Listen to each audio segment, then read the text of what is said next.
एक वक्त की रोटी भी नसीब नहीं। सुशीला पत्नी ने कहा, क्यों ये गरीबी के दिन भोगता है, द्वार द्वार भटकता है, दो वक्त की रोटी नहीं मिलती है। एक काम कर, जा द्वारिकाधीश के पास जाकर के अपनी गरीबी बताना। उसने कहा, तू पागल हो गई, वो मेरे बचपन का बाल सखा, उसे जाकर के गरीबी के दिन बताऊं, भूखा मर जाऊंगा, लेकिन दोस्त को जाकर के हाल नहीं दिखाऊंगा। मैं कुछ नहीं मांग सकता उससे, ये मेरी दोस्ती निस्वार्थ दोस्ती है। मैंने आज तक अपने दोस्त से कुछ मांगा नहीं, मैं कुछ भी नहीं मांगूंगा। पत्नी ने कहा, तुम्हारा दिमाग खराब है, तुम गरीब हो, वो सम्राट है। अरे चले तो जाओ, एक बार मिल तो लो, एक बार देख तो लो। पत्नी सही होगी, सही सलाह देगी, पत्नी गलत होगी तो गलत। जीवन को संवारती है पत्नी, ध्यान रखना। एक सही सलाह देने वाली पत्नी मिल जाए तो मैं कहता हूं पत्नी से बड़ा दुनिया में कोई दोस्त भी नहीं हुआ करता है। यदि सही सलाह देती है, बहुत अच्छी दोस्त होती, जीवन की हमसफर होती है। पत्नी केवल भोग की वस्तु नहीं हुआ करती है, पत्नी केवल काम करने वाली नौकरानी नहीं हुआ करती है, पत्नी जीवन की परम मित्र भी हुआ करती है। और परम मित्र ऐसी होती है कि दशरथ के युद्ध में यदि पहिया गिर जाए रथ का, तो पत्नी उंगली लगा करके रथ को युद्ध के क्षेत्र से बाहर कैसे लेकर के आ जाती है। पत्नी भी एक मित्र होती है, ध्यान रखना। जाओ तुम द्वारिकाधीश के पास। उसने कहा, तू देख, ज्यादा जिद मत कर। बोले, एक काम करो। बोले, क्या? मत मांगना, मिल लो। अब जाने की तो जल्दी मची, मिल लो ये शब्द बड़ा समझ में आया उसके। गया, पत्नी से बोला, देख सम्राट के दरवाजे पे जा रहा हूं। ऐसा भिखारी सा जाऊंगा क्या? देख कुछ कपड़े पड़े हैं क्या? पत्नी भीतर गई, एक मटके में एक अंगरखा रखा था, फट गया, पुराना, लेकिन मन में तो था कि कुछ तो पहन कर जाऊं। पहन के गया। कहानी मालूम है आपको, ऐसा नहीं है कि नहीं मालूम है। अंगरखा बांधा, 3 मुट्ठी चिवड़े रखे, चला दोस्त से मिलने। मांगूंगा नहीं, मन में यही सोच, मांगूंगा नहीं। मांगना तो मरने के समान हुआ करता है, मांगूंगा नहीं। लेकिन बहुत दिनों से द्वारिकाधीश को देखा नहीं। वो क्या जाने द्वारिकाधीश क्या है? उसकी नजरों में तो आज भी कन्हैया है, आज भी वही कृष्ण है, आज भी वही कान्हा है जो जंगलों में गाय चराया करता था। वही सोच के जा रहा, गरीब है, तन पे कपड़े नहीं, वो क्या जाने सम्राट क्या होते हैं। वही दिमाग में रख के जाता है, वही कन्हैया मिलेगा, वही कृष्ण मिलेगा। बचपन में चने चुरा कर खाते थे, माखन चुरा कर खाते, वही मिलेगा मेरा दोस्त। जैसे ही द्वारिका में पहुंचा, क्या देखता है? सोने की द्वारिका, इतनी सुंदर। रोज प्रातः जिसकी बीथियों पर गुलाब जल सिंचा जाता है, जहां बेल लताएं लहराती हैं, द्वार द्वार तोरण द्वार बने हैं, रंगोलियां चौक बनकर के दरवाजों पर पड़ी है। हजारों लोग आ रहे हैं, जा रहे हैं। आंख फटी की फटी रह गई उसकी। ये द्वारिका, स्वर्ग जैसी द्वारिका, ऐसा लगता है देखकर इंद्र की अमरावती धरती पर उतर आई हो। बड़े बड़े गजराज, अश्वरोही, पदयात्री, देख करके आंख फटी रह गई। उसने कहा, पगली, कहां भेज दिया तूने मुझे? इतनी सुंदर द्वारिका नगरी, सोने की द्वारिका थी। ध्यान रखना, जिस नाम के पीछे का लग जाए ना, वहां सोने ही सोना होता है। ध्यान रखना, नहीं मालूम द्वारिका काय की थी? सोने की। लंका काय की थी? अमेरिका, सोने ही सोना। ध्यान रखना, जहां का लग गया वहां कंचन ही कंचन है। मान्य गया, देखा इतनी सुंदर द्वारिका, आंखें फटी की फटी। पूछा जा करके, राहगीरों से, हो भाई? बोले चल है। बोले नहीं, इतना बता दो, द्वारिकाधीश कहाँ रहते हैं? अरे लोगों ने कहा, पागल, गांव का गवारिया, द्वारिकाधीश कहाँ रहते हैं? सम्राटों के महल नहीं जानता तू? महल में रहता मेरा कन्हैया, जो गाय चराता था, लकड़ी लेकर के माखन चुराता था गोपियों से, वो महल में रहता है। बोले हाँ, बोले मुझे बता दो, सुबह से शाम हो गई, द्वारिकाधीश का घर बता दो मुझे। किसी ने कहा वो जो सोने का महल दिख रहा है ना, ये द्वारिकाधीश का महल है। आंखें चौंधी आ गई उसकी, द्वारिकाधीश इसमें रहते हैं। गया हारा सा। जब मित्र बहुत ज्यादा धनवान होता है ना, तो हीन भावनाएं मन में आती हैं। ये क्या पहचानेंगे मुझे, ये क्या जानेंगे मुझे, ये मुझसे बात करेंगे या नहीं करेंगे।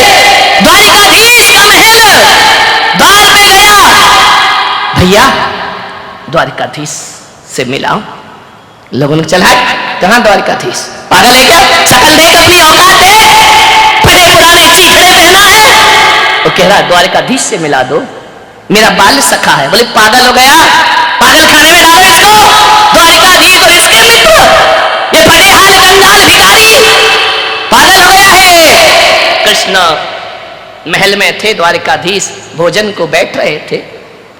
रुक्मणी ने भोजन परोसा, सत्यभामा पंखा जल रही है। कृष्ण कलश लेकर हाथों का आचमन कर रहे हैं, भोजन के लिए बैठना है। पीतांबर से हाथ पहुंच रहे हैं, खबर पहुंची कि जाओ मुझे मिलने दो। ये शब्द टकराए द्वारकाधीश के कानों में। उन्होंने कहा कौन है? सेवक गए, महाराज कोई एक भिखारी आपके दर पे आया है। भिखारी इतना जिद क्यों कर रहा है? पता नहीं महाराज, दिमाग खराब है उसका। क्या नाम है? बोले नाम तो कुछ बताता नहीं। बोले क्यों? पूछ के आओ वो कौन है और कहां से आया है। सैनिक दूसरे दौड़े आए, बोले महाराज एक भिखारी है, आंखों में कीचड़ है, पैरों में पदत्राण नहीं है, कपड़े फटे हुए हैं, एक कंगाल है, मानसिक रूप से विक्षिप्त है, अपना नाम सुदामा बताता है। सुदामा मेरा मित्र। हाथों में कलश लिए थे, कलश फेंका कृष्ण ने, भागे दौड़े दौड़े भागे द्वार की ओर, दरवाजे की ओर। अरे पागलों से वहां क्यों खड़ा कर रखा है, उसे भीतर लेकर आओ सम्मान के साथ। महाराज आप नहीं समझ रहे कौन है। अरे छोड़ो, कहते हैं नारायण कृष्ण दौड़े दौड़े भागे, पीतांबर नीचे गिर गया।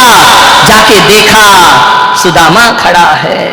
पगले देखा सुदामा ने पीतांबर वस्त्र धारण किए, मोर मुकुट धारण किए, नारायण श्री कृष्ण राजसिक प्रासाद में द्वारिकाधीश नजरें झुका ली सुदामा ने।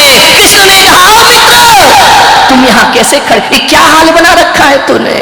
लिया कृष्ण ने और आलिंगन बद्ध कर लिया अपने मित्र का। मान्यवर शायद तुम्हारे रिश्तेदार भी वो प्यार नहीं दिखाएंगे जो प्यार एक दोस्त और मित्र से प्राप्त हुआ करता है। लपेट लिया आलिंगन में। संकुचित है सुदामा, क्या करे इतने बड़े सम्राट और मैं कहां का कंगाल भिखारी। हाथों का सहारा देकर कृष्ण ले गए। रुक्मणी ने देखा कौन है, इतने सम्मान से लेकर आ रहे हैं। ले जाकर के बिठाया ऊंचे आसन पर। रुक्मणी से कहा इसके पैर धो, देखो कैसे पैरों में बीमारी फट रही है, खून रिस रहा है। पागल कहीं का, पदत्राण भी नहीं पहनता है। कलश से पैर धोए, संकुचित है सुदामा। ऐसे भी कोई दोस्त होते हैं दुनिया में, ऐसे भी कोई मित्र होते हैं दुनिया में।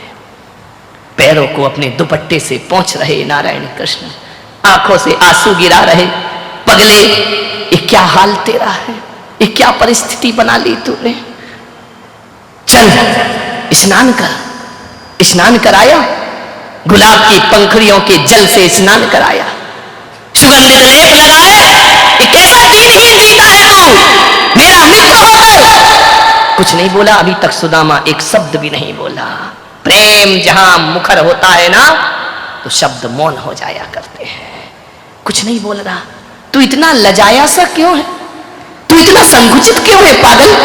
देखना मित्र के घर इतने बरसों के बाद तूने याद किया है मुझे, कहां था तू। कुछ नहीं बोला, मौन है। भोजन परोसा। कृष्ण ने कहा शादी कर ली, सिर हिला दिया। हाँ। अरे मित्र द्रोही, विवाह कर लिया और मुझे याद नहीं किया। एक बार तो मुझे खबर देता। मन ही मन कह रहा तुम कहां सम्राट और मैं कहां कंगाल। क्या तुम मेरे महल में, मेरे झोपड़ी में, शादी में, विवाह में आते? अच्छा एक बात बता, भाभी कैसी है? तेरे जैसी बुद्धू है या थोड़ी समझदार है? मन ही मन कह रहा, यदि वो समझदार नहीं होती तो आज मैं तुम्हारे महल में आया नहीं होता। बोला कुछ नहीं, चल भोजन कर। बोल सुदामा, तू पहली बार आया है, भाभी ने क्या दिया है मेरे लिए? सम्राटों को एक भिखारी ने क्या देखी? हाथ से पकड़ लिया, कमर में बंधा हुआ था दुपट्टा। कृष्ण ने कहा, क्यों रे, हमसे चोरी करता है? हम चोरों के सरताज और तू हमसे चोरी कर रहा है? भूल गया कैसे माखन चुराया करते थे, कैसे मटकी फोड़ा करते थे, कैसे गोकुल में जीवन गुजारा करते थे? तू ही तो था ना जो खिड़की से मुझे अंदर करता था, जाओ कन्हैया माखन चुराओ। हम जैसे चोरों से चोरी कर रहा है, पागल कहीं का। हम चोरों के, बता क्या दिया भाभी ने? क्या दे? 56 भोग सामने रखे हैं और कहां चिवड़े खिलाएगा? पकड़ लिया जोर से। कृष्ण ने कहा, पागल तू छल मत कर मेरे से, छलिया नाम मेरा है, छलिया नाम तेरा नहीं। तू मुझसे छल कर रहा है, बता क्या है? क्या भेजा? भाभी खाली हाथ नहीं भेजेगी। एक झपट्टा मारा नारायण कृष्ण ने, बिखर गए सारे चिवड़े जमीन पर। कृष्ण ने कहा, ये भेजा है? बोले हाँ। बोले एक काम कर सुदामा, तेरी भाभी का बना भोजन तू कर और मेरी भाभी का बना भोजन मैं करता हूं। सुदामा ने कहा, नहीं कन्हैया ऐसा मत करो, पहली बार शब्द निकले, ऐसा मत करो, मुझे शर्मिंदा मत करो। कृष्ण ने कहा, पागल है क्या? ये देख मोहन भोग कर, ये 56 भोग कर।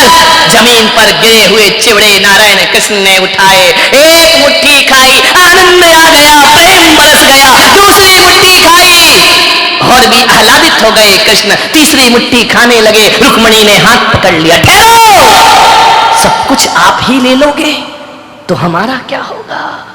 इतना प्रेम देखा सुदामा ने, इतना प्रेम, इतना प्रेम, इतना वात्सल्य, इतना स्नेह। मैं आपसे पूछता हूं, आपके रिश्तेदारों में भी इतना प्रेम नहीं मिलेगा जो एक मित्र को एक मित्र से प्यार मिला करता है। ध्यान रखिए, कैसी रिश्तेदारी निभाई नारायण कृष्ण ने, कैसी मित्रता निभाई कृष्ण ने।